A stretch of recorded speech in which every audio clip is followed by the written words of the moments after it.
मतलब हम काफिया हम रदीफ तो आप जानते ही होंगे। हम काफिया हम रदीफ, पता नहीं अब उस्ताद क्या जाएगा। दिन बाजे तिरके तुम ताता ता छुम छुम तातई तातई ताता छुम छुम छनाना छुम छुम छनाना छुम छुम छनाना करांदा दा दा। कितना प्यारा राग लगाया। क्लास में तो कुछ आ ही नहीं रहा था ऐसे।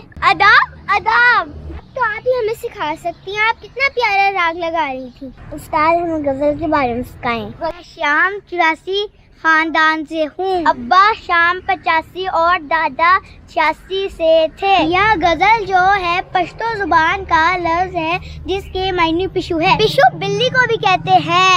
जब पिशु के गले में हड्डी फंसती है तो उस आवाज को भी गजल कहते हैं। और गजल पिशु के गुस्से को भी कहते हैं